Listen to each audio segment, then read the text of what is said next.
इधर 2 मरतबा मुझे पुलिस ने आते जाते पकड़ लिया रास्ते में, टीबी थाने में, और चौक में ले जाकर मारा पीटा। थानेदार ने मुझे शराब पी हुई थी, उन्होंने सिविल कपड़ों में थे, हमारे घर में आए, मैं कपड़े धो रही थी, मुझे कहने लगे कि हमारे साथ मकसद तामन कार। मैंने कहा नहीं, मैंने नहीं करना। उन्होंने मेरे साथ बदफेली की। फिर मैंने कहा मैं एसपी के पास जाऊंगी। उन्होंने मुझे मारा है, मारते मुझे ले गए, मैं जंगले को हाथ डाला है, उन्होंने डंडा मारा, ये मेरी हड्डी टूट गई थी।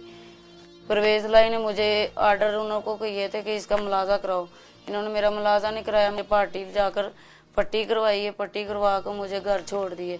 कहता तुम सुकून के साथ बैठो, खर्चा लेना है तो बात करो। फिर मुझे जेल भेज दिया गया। फिर मैं जेल से आती हूँ, इसके पास मेरी बच्ची थी, मैंने बच्ची मांगी है। फिर इसने मेरा पर्चा किया, मुझे अंदर कर दी। इसने कहा रिट वापस ले लो, रिट वापस नहीं लोगे तो मैं तुम्हें पुलिस मुकाबले में मार दूंगा। अच्छा, थोड़ा सा बताइएगा किसने आप पे जुल्म किया और क्यों किया? एक ऐसे ही, एक खान एक ऐसे ही सब इंस्पेक्टर, इन्होंने मेरा बुरा भला किया है। इन्होंने फिर मुझे मारा है, मकसद लटा कर मुझे लितर मारे इन्होंने, चौक में ठुड्डे मारे हैं मुझे, बहुत मेरे साथ जास्ती की है। फिर मैं अदालतों में जाती थी, उधर मुझे पकड़ लेते थे। 4 पर्चे थे। मेरी माँ गरीब है, वो रोती है। मेरी बेटी का जब आज तक नहीं पता मुझे चला है।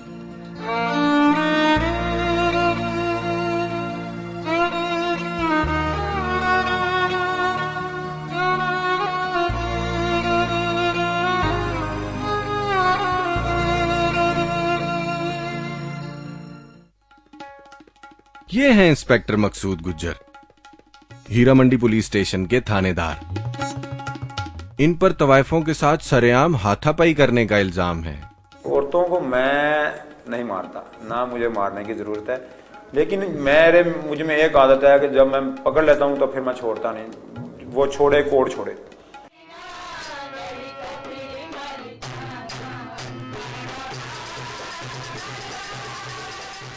तवाइफें आम तौर पर सिर्फ मुजरा करने का दावा करती हैं, लेकिन हीरा मंडी लाहौर की टिब्बी गली ब्रॉथल्स यानी जिस्म फरोशों का बड़ा ठिकाना है। यहाँ रोज जिस्म फरोशी होती है, रोज धंधा होता है, लेकिन पुलिस सिर्फ इत्तला मिलने पर ही छापा मारती है। लेकिन अगर मुझे कोई इंफॉर्मेशन आ जाए कि जी वहाँ पर कोई ऐसा काम हो रहा, तो मैं तो फिर कानून के मुताबिक कार्रवाई करता हूँ।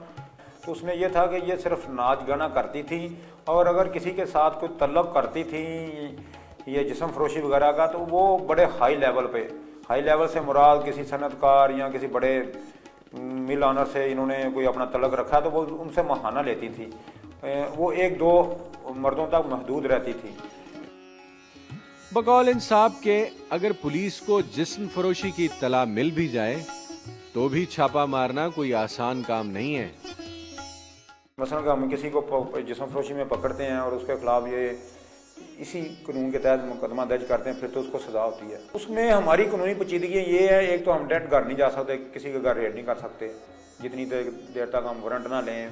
तो अगर इजाज़त लेने के लिए जाएं तो हमें तो 2-3 दिन इजाज़त ही नहीं मिलती। इंस्पेक्टर मकसूद गुज्जर का बयान जारी है। इसमें किस कदर सच्चाई है इसका फैसला तो कोई मुहतसिब ही करेगा, लेकिन कहा जाता है कि बाजारे हुस्न लाहौर के थाने का इंचार्ज शहर भर के पुलिस वालों में मुअज्जज समझा जाता है, और यह भी आम तासुर है कि ऊपर वालों को भारी रिश्वत और हर तरह की ताबेदारी करने वाले अफसर को ही इस थाने की थानेदारी नसीब होती है। सर ऐसा मैं सोचता हूँ किसी भी थाने में ढेर सारी रकम देने का जो तस्वर है वो सिर्फ ख्याली पुलाव तक महदूद है।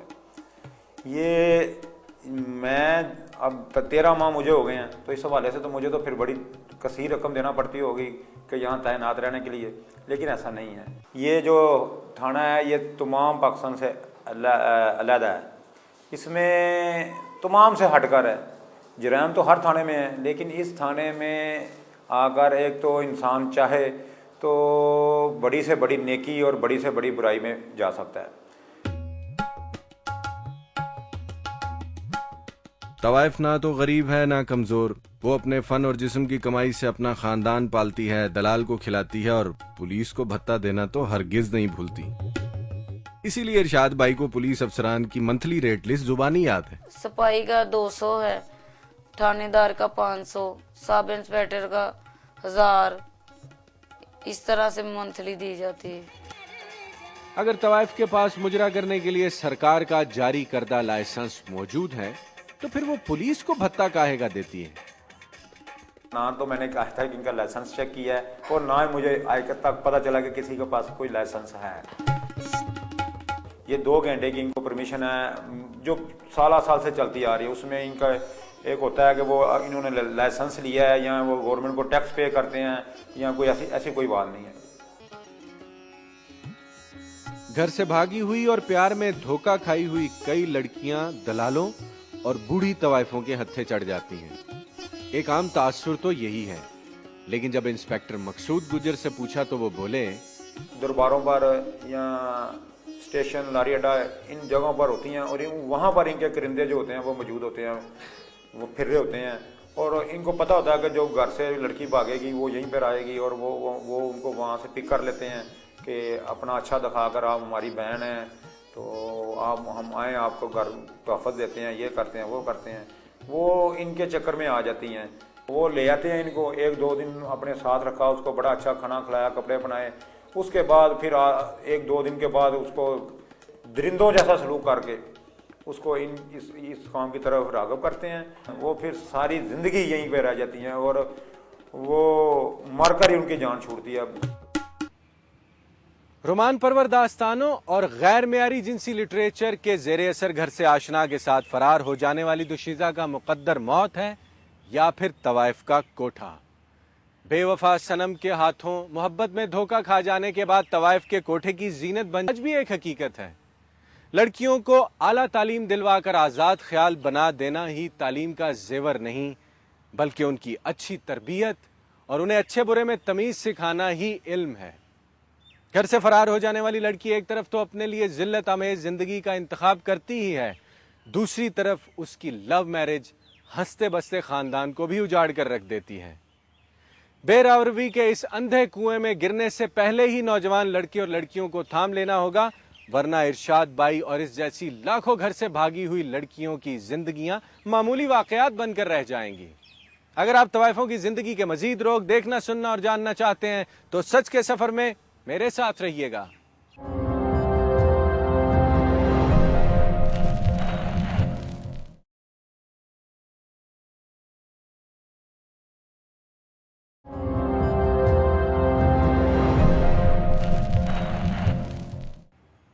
किस्से, कहानी और अफसाने नावलों में आपने कोठे पर बसने वाली 9 उम्र तवाइफों की नथ उतरवाई के बारे में जरूर सुन रखा होगा, जरूर पढ़ रखा होगा।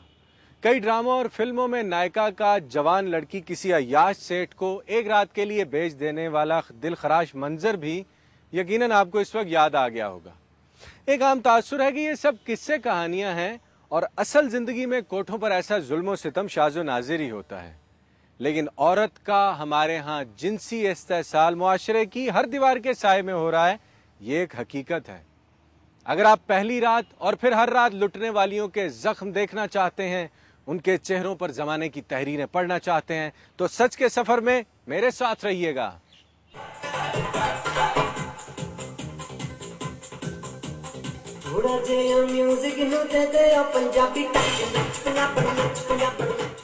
तवाइफ घराने में बेटी की बड़ी इज्जत है, क्योंकि वो खानदान के लिए एक ऐसा ब्लैंक चेक है जिसे किसी मालदार तमाशबीन के हाथों नथ खुलवाकर जब मर्जी कैश करवा लिया जाए।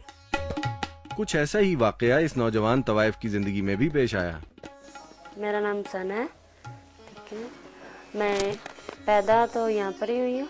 मेरी शादी एक रात की हुई थी, 6 माह तक चली थी, उसके बाद फिर ख़त्म हो गई।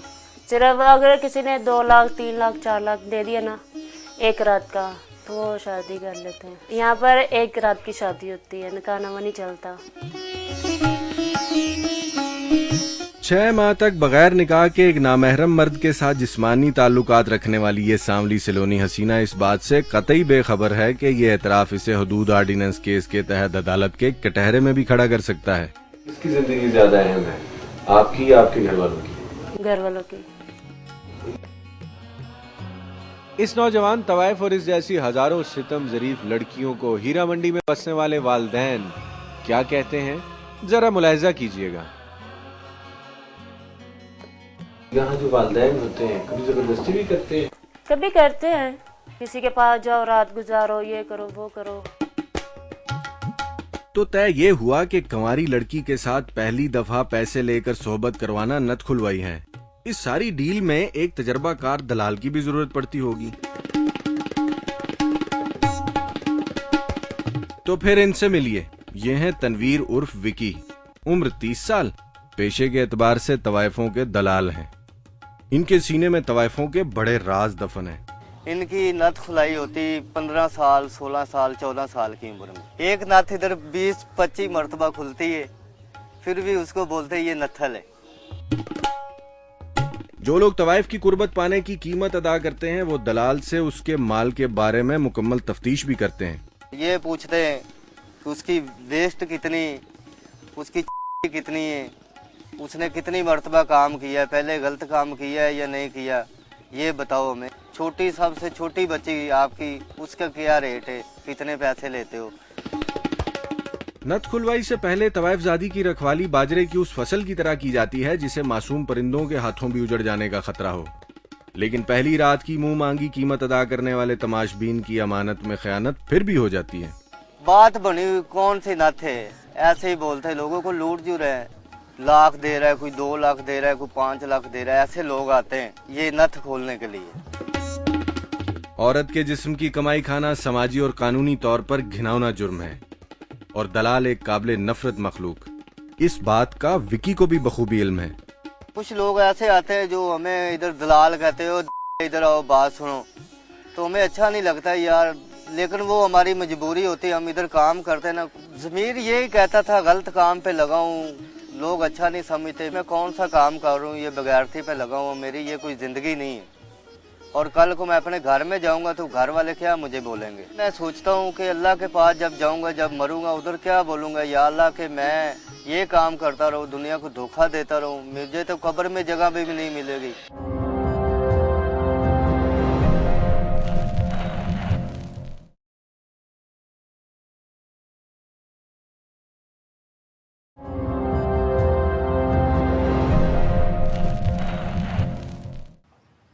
हीरा मंडी लाहौर में टाइम कमरों की सहूलत से फायदा उठाकर मुजरा करने वाली तवाइफों, घर से भागी हुई नायका इरशाद बाई पर होने वाले जुल्मों सितम और बाजार हुस्न की कम उम्र तवाइफ सामली की नथ उतरवाई की सच्ची दास्तानें हमने सुनी। गुर्बत और बेरोजगारी औरत के जिनसी इस्तेहसाल की 2 बड़ी वजूहात हैं। पाकिस्तान में तकरीबन 34 लाख औरतें जिस्म फरोशी करने पर मजबूर हैं और वजह सिर्फ और सिर्फ अपना और अपने अहले खाना के पेट का दोज़ख भरना है। बहुत से खानदान तो जिस्म फरोशी को मुस्तकिल बुनियादों पर बाकायदा पेशा बनाए हुए हैं और तवाइफ कल्चर का हिस्सा ना होने के बावजूद एक मखसूस तबका अपनी बेटियों की इज्जत फरोख्त करने में कोई यार महसूस नहीं करता और ये सब गुर्बत और अफलास का शाखसाना है। कुछ ऐसा ही वाकया सायरा को पेश आया जो कि गुजरात की रिहायशी है। गुर्बत का आसेब हवा की इस बेटी को कैसे चाट रहा है। अगर आप सच सुनना, देखना और जानना चाहते हैं तो सच के सफर में मेरे साथ रहिएगा। जब आपकी शादी हुई आपकी उम्र कितनी थी और आपके मियाँ की उम्र कितनी थी? मेरी उम्र उस वक्त 12 साल की थी, मेरे मियाँ की उम्र थी 45 साल की थी। तो 12 साल की बच्ची तो नाबालिग होती। जब नाबालिग थी तो मेरी शादी हुई थी, निकाह करके भेज दिया था। फिर उसके बाद मैं अपनी नंद के पास रही थी। तो मियाँ का सलूक कैसा था आपके साथ? शुरू से ही ऐसे बदमिजाज आदमी है, बिल्कुल किसी से मुखलिस तौर पे, किसी से इखलाक तौर पे बात नहीं करता वो।